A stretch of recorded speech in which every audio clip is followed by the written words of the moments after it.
Welcome to Fuller Expectations, the podcast for anyone looking at exploring growth, reinvention, and living a fuller life. I'm your host, Carrie Fuller, and every week we'll talk to guests and have honest conversations. We'll share inspiring stories and offer practical ideas to help you create a life that makes you feel aligned, empowered, and authentically yourself, no matter what age or stage you're in. I am so glad you're here. Let's get started with today's episode. My guest today isn't just a longtime friend. She's someone who's walked through many of life's seasons with me. I've always admired her for the way that she's navigated her life. She's gone through some tough times like we all do, and has had some huge successes as well. And just keeps learning and growing along the way. She's raised two amazing boys and has been with her husband since they were teenagers. She works for a global pharmaceutical company and juggles the many responsibilities of work, family, friendships, and supports charitable efforts that are near and dear to her heart. I'm pulling up a seat with my longtime friend, Julie, to have a chat with our younger selves. We're talking about the things we wish we knew then, about relationships, identity, confidence, career, aging, and self-worth. This isn't about regret. It's about growth. It's about looking back with kindness and realizing how much wisdom comes from experience and how much grace we can offer ourselves at every stage of life. So whether you're in your 20s or 50s or somewhere in between, we hope this episode feels like a conversation with old friends. And it's a gentle reminder that it's never too late to give yourself the advice and the pat on the back that you needed all along. Let's get started. Hi, Jules. How are you? Hey, Carrie, I'm good. How are you? Good.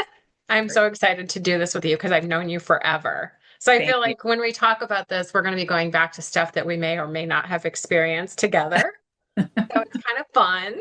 But our episode is the future you. So what I wish I knew then, we always think about that. And so reflecting on the lessons and the mindset shifts and the hard-won wisdom that we've gained by our 50s and the compassionate advice that we would give to our younger self.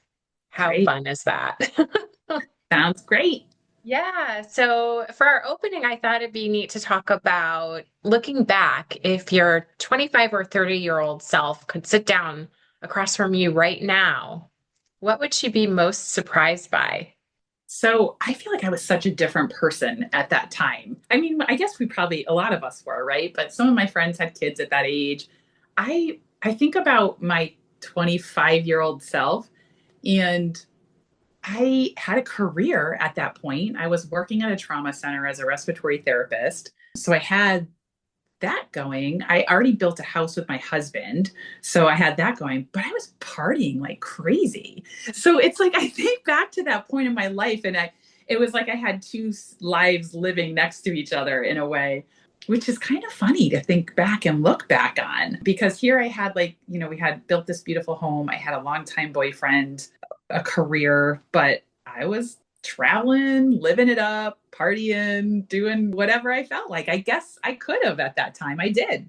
Doesn't it feel like there's different chapters of your life? It's like, because I feel like that. I feel like I've lived like four different lives almost. Yeah. Yeah. I so agree. I feel like each decade for me was very different. It was very defined. I mean, it's different for everybody, but yeah, like in preparing for this and thinking about the last few decades of my life, I see such differences in each of the decades. And I think when you look back to the younger version of you, even though, I mean, you were in a career at 25, like a lot of people cannot say that. I was still in college. I took a gap year because I was paying my own bills and Mhm. had to make my money to pay for my own college, and it didn't really have parents that could support that. So Yeah. I was a little late out of the gate graduating with my bachelor's at 25, but you still get life experience even if you're working full time and going to school full time. Yeah. Yeah. There's so many paths to success, and success that's defined so loosely too, right?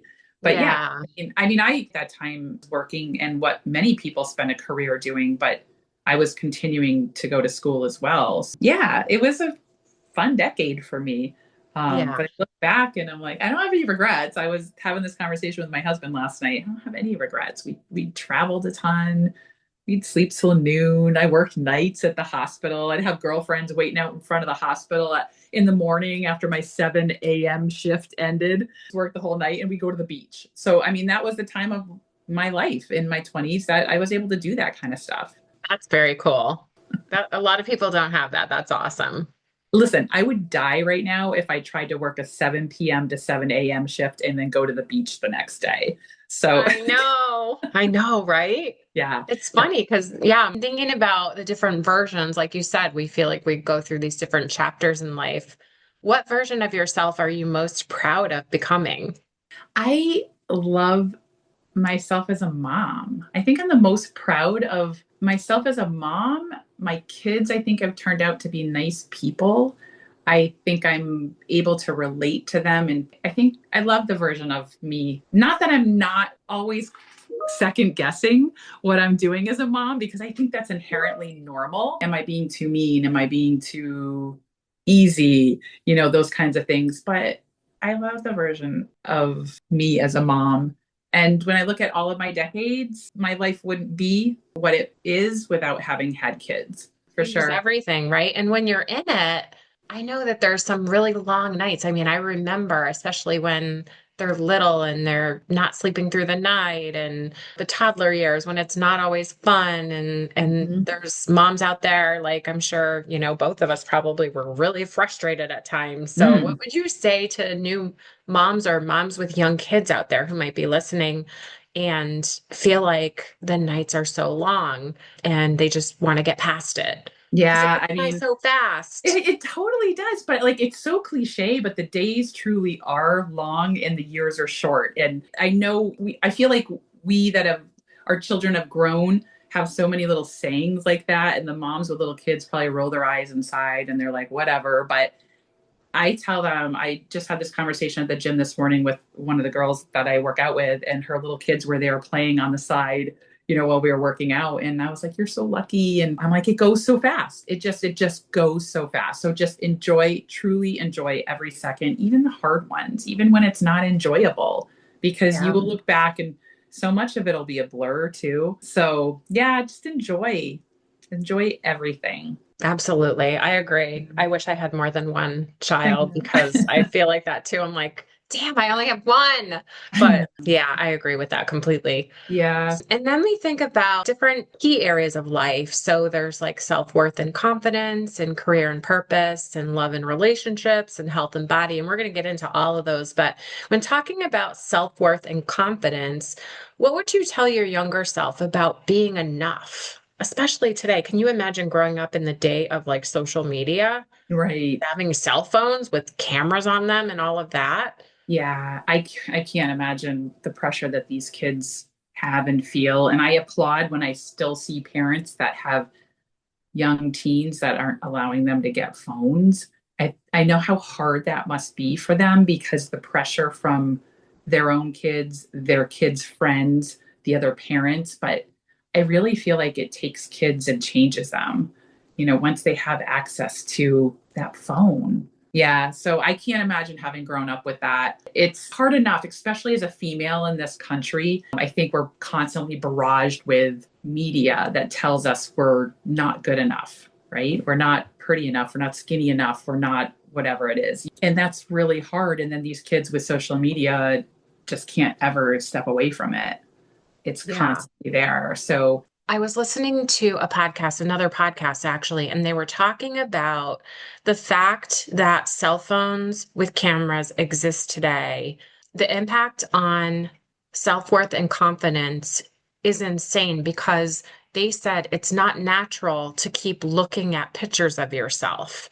But sure. in social media, there's constantly pictures of you. So you're Right, constantly critiquing yourself right. because you keep seeing yourself, and that's not supposed to be how it is.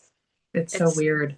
It'll be yeah, interesting like 20 years from now to see what data shows. I mean, they're already saying that this generation of kids is so anxiety ridden, and it's because of I think things like we're talking about where they're just constantly scrutinizing themselves and feeling like they're under scrutiny.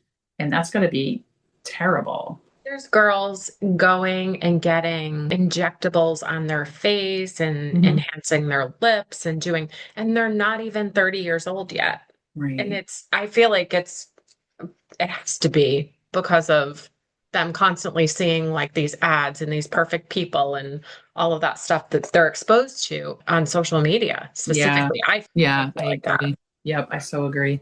In thinking about what you would tell your younger self about being enough, what would you say now that you're in the back half of life? Because Yeah. things are different today, obviously, but I think when we were younger, we worried about so much stupid stuff that in the end Yeah. doesn't really matter. No, I so agree with that. And I think, one thing I felt like I always worried about when I was thinking back to the 20s, probably even into my 30s, and started to have a family was I always used the word someday. I overused the word someday. Like I was always like, someday I'm going to blank, someday this. And I would tell my younger self to live more. I mean, I was having fun, don't get me wrong, but live more where you are because someday may never come, for one. And then what's wrong with where you are now? I guess I always built up like when I get to point B, I'll this. Or I think I would just look back and tell myself, just stop doing that. Just enjoy every place that you are, even if it's like the poor college student or, struggling. I have to make $50, for my rent tonight during my waitressing shift or, things like that. It's like, oh, that's okay. That's where you are in life. So knowing what I know now, I would look back and tell her, just enjoy it. It'll all work out. It does. It all works out. That's so true. And we really sometimes don't feel like it at the time.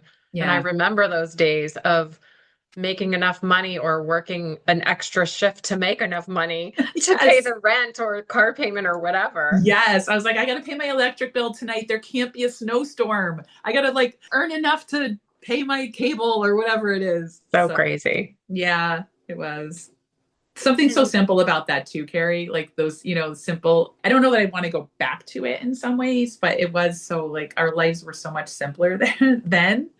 and it seemed like such a big deal too. I Like know. looking back on it, it was so simple.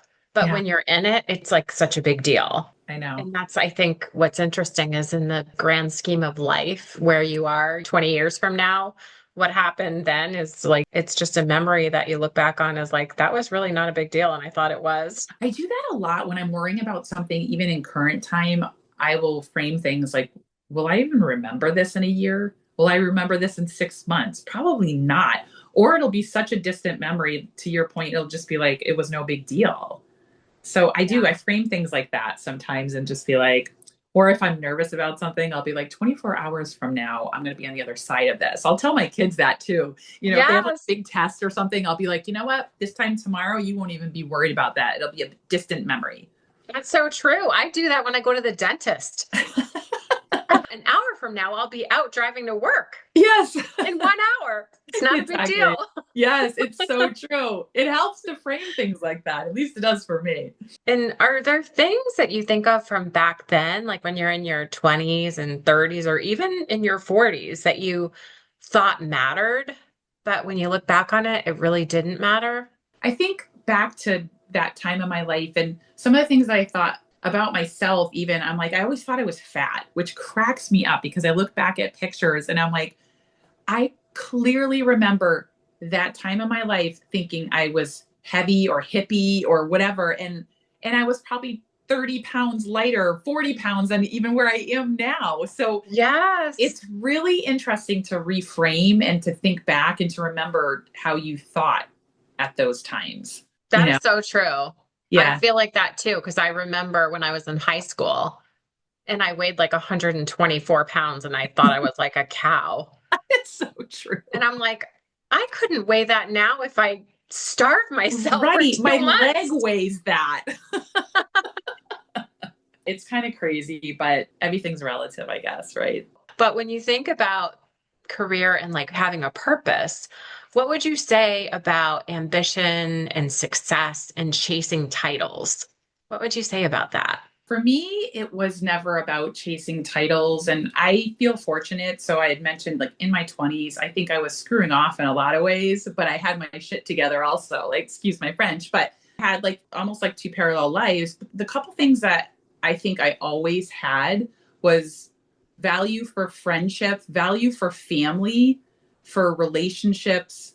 I knew that education was my way to further myself. And I didn't grow up in a super educated parent household. I knew that saving money was important. So I knew, even in my 20s, even though I was having fun, like I said, traveling, partying, whatever, I knew, I guess I had somebody taught me somewhere that, there were some important things and those were with me then. And I've carried them into adulthood, those values, those certain areas that still to this day matter: friends, family, saving for the future, saving for a rainy day, but enjoying today too. Never stop teaching yourself. And I mean, I continued going to school. Like you said, I've had a couple careers, but started with my associate's degree and kept going and finished my master's degree partway into my 30s. And I saw the value and knew the value of education from what I could see around me. And that's something that being a mom, you did instill that in your boys too, right?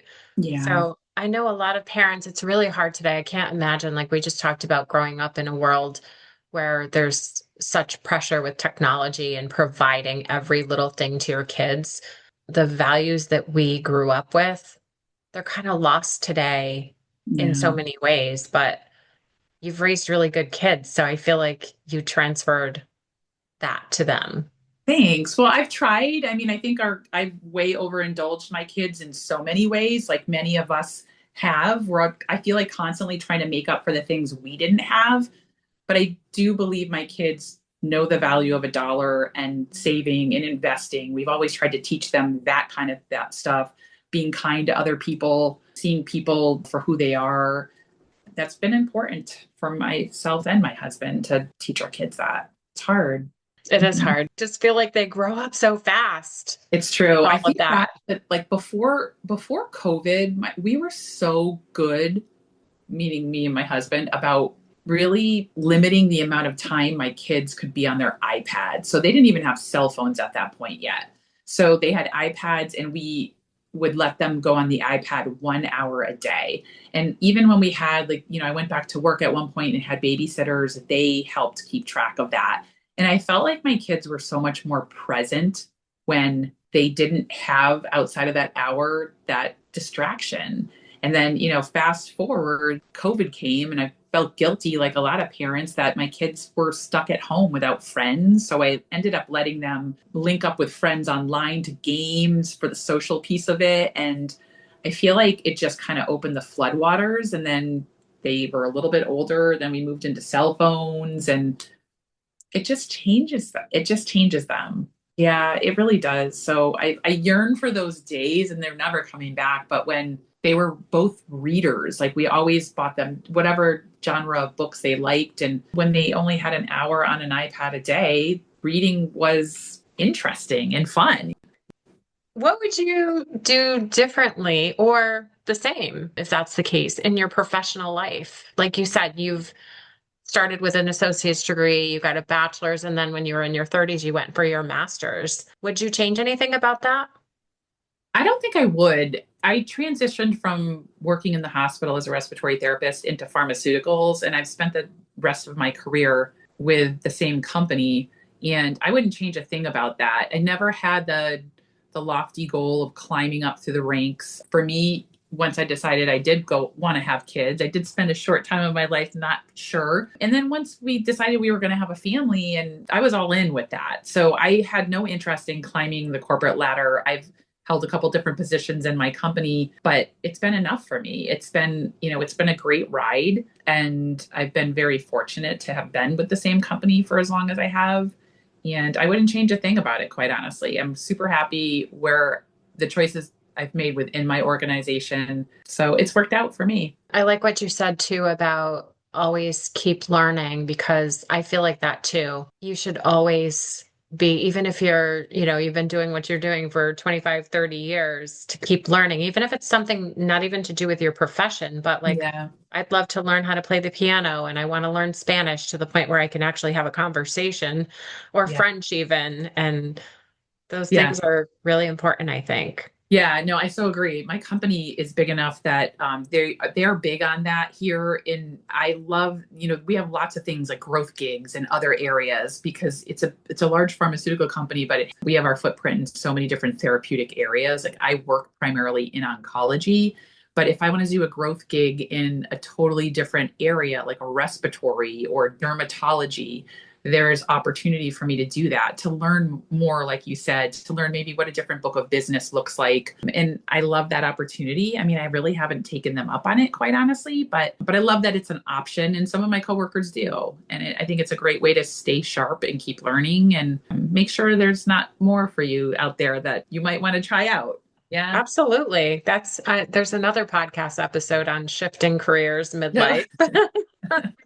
And there's nothing wrong with doing that. Yeah. I think people should do whatever makes them happy and feel the best about going to work every day, but Yeah. learning different things definitely helps that. So, Yeah, it's so true. We call it the zigzag in my company. It's okay. It's totally okay. That's if you're staying internally. But even if you decided to leave a company or a profession where you are, there's nothing wrong with a zigzag. It helps you grow and learn. so we're going to get into some juicy stuff. Oh boy. Let's talk about love and relationships. Okay. In talking about relationship advice to your younger self, what relationship advice would you offer your younger self? Now, when looking back, I think I would say something like make sure whoever you marry, you can go to war with because life will throw lob grenades to you constantly, right? Like you'll have the quiet moments and then you'll have the grenades coming at you. And grenades could look so different for, different situations. But I think I would tell myself, because back then, I mean, I've been with my husband forever, but I remember he made me laugh. And that was one of the biggest reasons why I was attracted to him. We had a lot of fun together, but I don't necessarily think I was looking forward to say, like, can he go to war with me? And maybe that's just too of an adult lens to look through. But if I had to tell my younger self something, and I would tell my kids the same thing, is marry someone you can go to war with because life will constantly be shifting up, down, throwing things that are unexpected at you. It's a good one. So, in thinking about boundaries, what would you talk to someone else younger about boundaries? And when we're talking about staying or leaving a relationship that might not be healthy, things like that. I would just tell people, and I've given this advice to my own kids, is just you need to be true to yourself always. Like at the end of the day, you're who you're going to be looking in the mirror at. And being true to yourself on so many different levels. It could be the way you're allowing someone to treat you, talk to you, different, things like that. And just always put yourself first. Having self-respect and Absolutely. knowing what you're worth is Yeah. really, really important. You want to marry someone who will be a partner, and it's never going to always be a 50-50, right? Like because that we're just not humanly not capable of always giving 50%. Sometimes we're going to give 70% and our partner is going to give 30% or vice versa. But you want somebody that a good amount of the time is going to meet you in the middle somewhere and just be a partner and help with everything that takes your house to run or your family to run, and just be a partner. Running a house and raising a family is like running a business. Yeah. There's so many different elements to it. I feel like when people don't meet their partner, it's a recipe for resentment, and my partner is not perfect by any means, nor am I, but those are conversations that you need to have and expectations that you need to set if you want things to be mutually fair. And shifting to health and body, what would you tell your younger self about taking care of her body? And even almost as important to that is being kind to it. I would tell my younger self for sure to wear more sunscreen.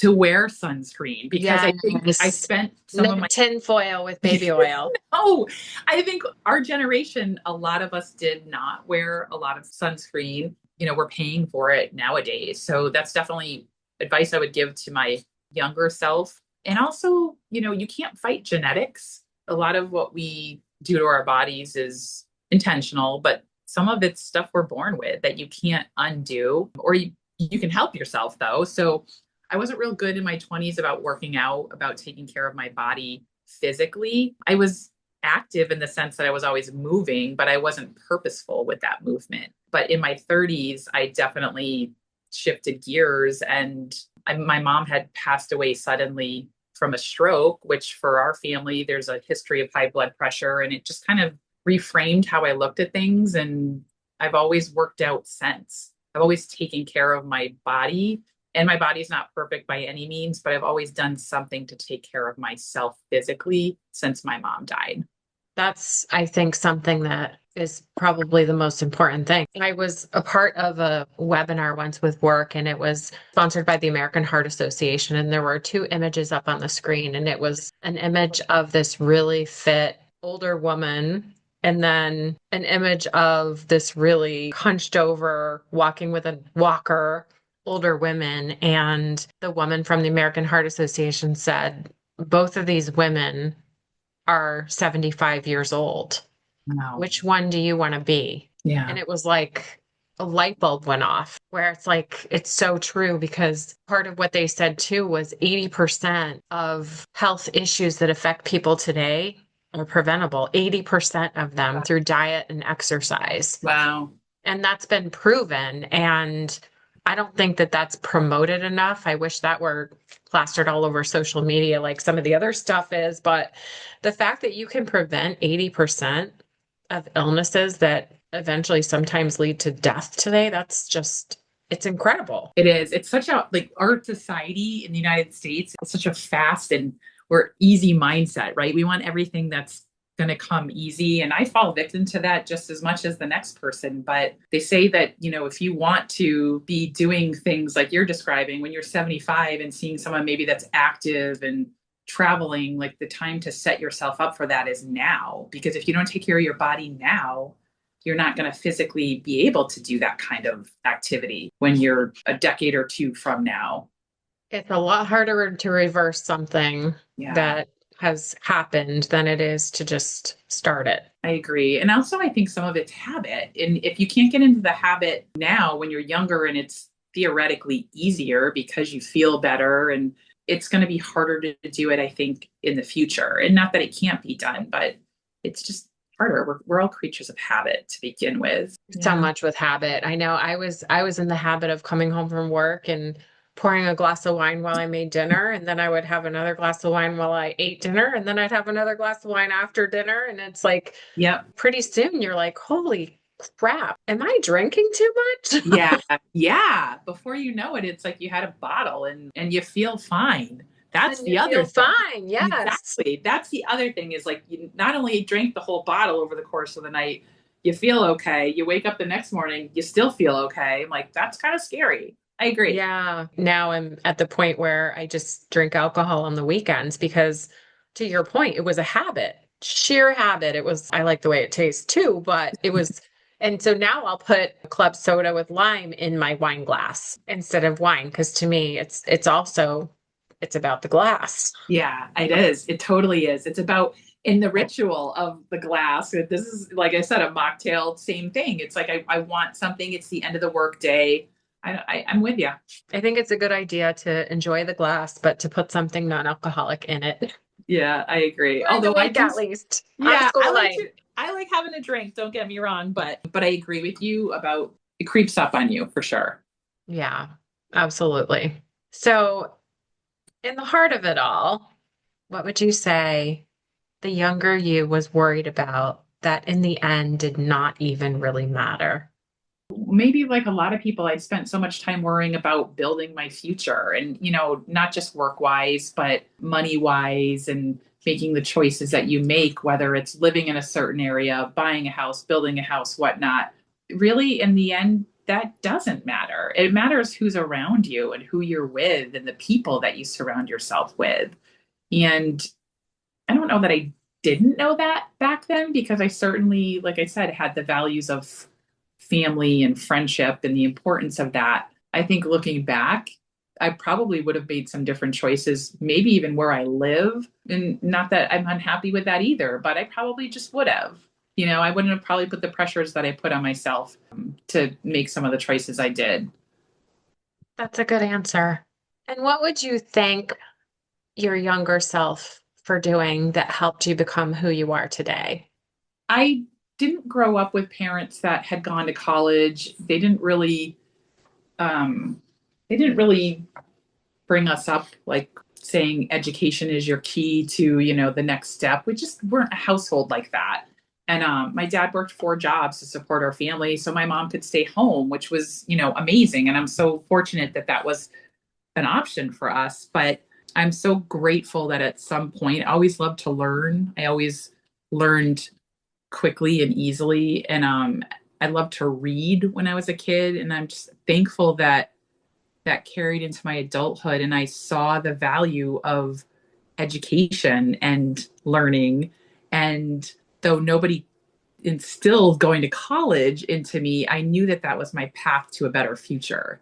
So I'm so grateful that we didn't have a lot of money. I would have probably gone away to college or, I don't know what I would have done, but I had nobody kind of behind me helping me with that. And it wasn't my parents' fault. They just didn't know how to do that. And certainly it felt unattainable to me because I didn't have that support. So that's how I ended up going to community college locally and then stayed in the area to continue my education. But I'm so grateful I saw and knew the importance of that and was driven enough to make that happen. Even going to community college and then continuing my education. And then I ended up in a company that paid for my master's degree, but you still have to grab the ring that's in front of you, And I'm so grateful that I've always seen the value in it. That is such a great answer. And I feel like that's something that people today, like even somebody listening who maybe has kids that are going to be going to school or they're trying to figure out if they should even go to school.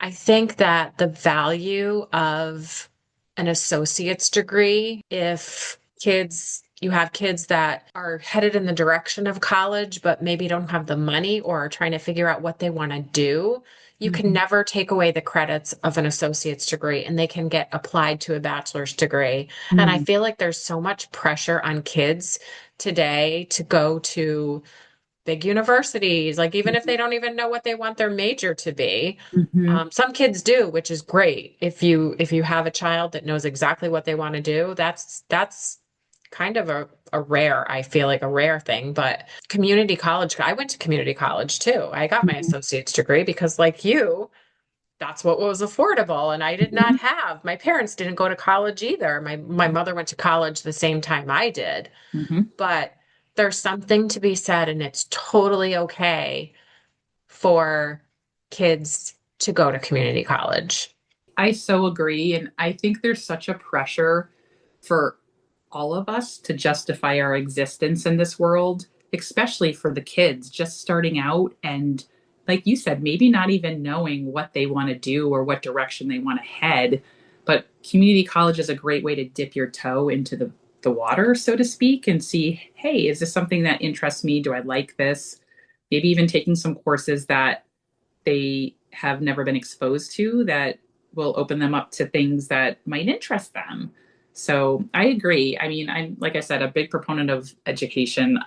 We brought our kids up always assuming they were going to go to college, but as college neared, I was always making sure they understood that it was not mandatory. It's if that's not your path, that's okay too, but you need to figure something out. You're not going to live in my basement. It's totally okay as well. But yeah, I don't know. I think there's a lot of pressure for the kids today to name your like destination, right? Name where you're going, name what you're doing. And what kid at 17 or 18 can do that? I mean, that's why the statistics of the number of kids that change their major in college is so high because there's this pressure again for these kids to name where they're headed and what they're going to do. And you and I both know a couple decades in that you're going to change. Most of these kids are going to change their careers multiple times throughout their life anyway. And their statistics also show how many kids or how many people rather don't even work in the field that they went to school for. Right. So it's Yep. okay. I mean, I think like an important thing to think about too, and I've read this recently, was just how college really prepares you for life in so many ways. I mean, it may prepare you for a career as well, but it really gives you the foundation to be successful in a career. So it might not be exactly what you went to school for, but there's so much more that people learn in college as well. Absolutely. And I think even kids that decide to go to trade school and do something like HVAC, and we've talked about this before, because I think those are great professions to go in. And especially if you have a business mind and can run your own business doing electrical or plumbing or anything like that. It's hard to find people to do those jobs today. We all know. I mean, we've talked about this before, how it's like weeks before you can get anybody to come to your house to fix anything. So it's true. yeah. It's funny, I think back even to my path, and I wasn't brought up assuming I was going to college. Nobody, I felt like, really had that conversation with me until later into high school. And I ended up going into the field of respiratory therapy because of an uncle who was in an accident.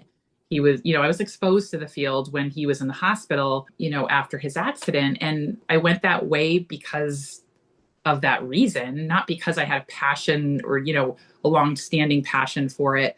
But I do feel like it took me to the next step, which was I was exposed to people in the pharmaceutical industry at the hospital I was working at. So I do feel like life leads you in different ways based on the things that you get exposed to, the people you meet. You never really know where you're going to end up. And, so I wasn't like a Wade that I knew I wanted to be a pilot for my whole life. And, I knew where I was going to end up. I sort of feel like the wind took me in some ways, but I always had those core values, like I mentioned earlier, that I think, even the wind was kind of pushing me along to some degree. I had certain things anchoring me down that helped me be successful. So I think it's interesting to look back on your life and the choices that we've made to get us where we are. I agree 100%. And I think at the end of the day, if you find a life in both your career and in your family and in your friendships that you just love, and your work doesn't feel like work and home feels like a safe place, and your friendships are so much that you have to write everything in a calendar so you don't forget who you're seeing and what you're doing, I think you have so much to be thankful for. You're so right. Yeah, you are so right. And we're lucky in that regard. Very lucky. So I have a sign on my wall. I see one behind you that says grateful. I have one on my wall that says perfectly imperfect. And I've always loved that saying. And I think it describes who I am. And maybe that's why it resonates with me. But I think so many people can relate to that. There's a huge pressure for all of us, right, to be perfect. But aren't we all perfect, even in our own imperfections? So I love that. I had it custom made. It's over there hanging on my office wall. And I do think that, anybody that's even maybe just starting out is enjoy the hiccups that come along, the pivots that happen along the road, because that's all part of the adventure that's going to get you to whatever your final destination is. That is such a perfect way to say it too. It is 100%. This was really fun, and I'm so glad that you said yes to this. Well, thanks for inviting me. It was fun actually doing a couple walks into the previous decades of my life in my own head, thinking about things that I could talk about or share that might be helpful for other people. It is fun to think about it. And I feel like, the fact that I've known you since we were teenagers, it's just interesting to look at even the years of friendship and how things pivoted, and now we can travel together to different countries. We hope you leave knowing that it's okay that you didn't know it all back then. You weren't supposed to. And that your younger self was doing the best she could and didn't need the internal criticism that you probably offered. And you likely don't need it now either. The person you are today, she's carrying the torch with strength, clarity, and wisdom earned along the way. If you enjoyed this episode, share it with a friend who's walked the journey with you, and maybe take a moment to write down or chat about some of the things you wish you knew then. It's never too late to learn from your younger self or redirect your life according to the experiences that you've been through. Remember, no matter what age or stage of life you're in, you can pivot. And always remember, the second half of life is not a winding down. It's a waking up. Please follow or subscribe. We'd love to have you as part of our podcast family. Let's keep showing up and being the best version of ourselves. Until next time, take care.